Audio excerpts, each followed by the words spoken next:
So we have these delivery services now. They can be expensive, no doubt about it. And there's the complaints that I hear most of the time is that some of these things can cost as much as 30%. I say, so what? You have a facility, they're not using it, they're not flushing the toilet, they're not flipping the lights on and off, they're not beating your building up. You have one person coming in, picking up a meal and taking it to someone's house. Large opportunity here. So I can get on the internet, I can order something from a restaurant that I've heard about, that I've always wanted to try, that I'm not going to venture over to. And they've provided all of the advertisement, all the free marketing. They've taken care of everything for the restaurant. And me as a consumer, just click, order, and receive it. So I like it as a consumer. I love it as a business. I think there's huge opportunity here. I would be careful about signing an exclusive with anyone.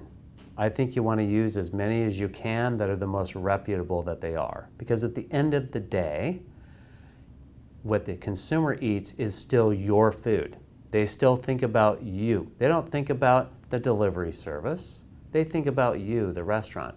So the things that you're going to want to put on the menu are things that represent your brand and things that travel really well. So if you've got an item that breaks down when it sits for 10 or 15 or 20 minutes, you've got to design packaging around there, buy packaging around it that keeps well. For example, French fries are absolutely horrid if they sit around for 5 minutes. The steam comes in, it destroys the product, they don't taste anything like they should. Well, there's packaging that you can buy to protect that. But you have to put a little bit of effort into talking to your vendor about what they could help you provide to get your food out into the community. Yeah, I think that's a tough question, whether a restaurant belongs doing a delivery service or not. And I think at some point, if you're a fussy, fine dining restaurant, that you're probably not going to be that interested in delivery services.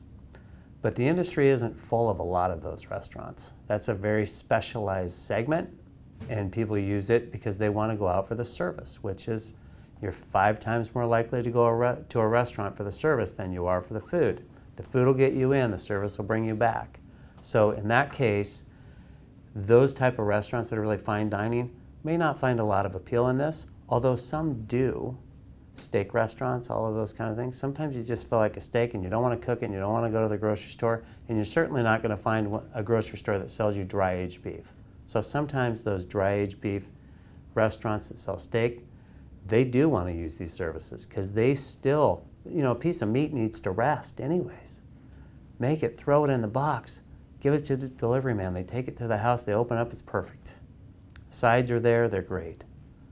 So it fits for a lot of concepts. There's not going to be a lot of people that don't want to play in this industry. It opens up your opportunity to get in front of a guest that you couldn't ordinarily get in front of. So we have an opportunity as an industry to leverage technology, our facilities, our people.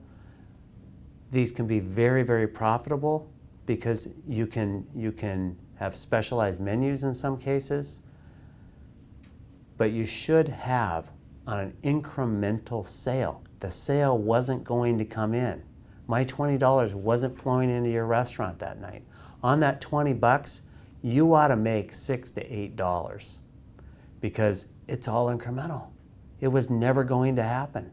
So my profit margins just went up.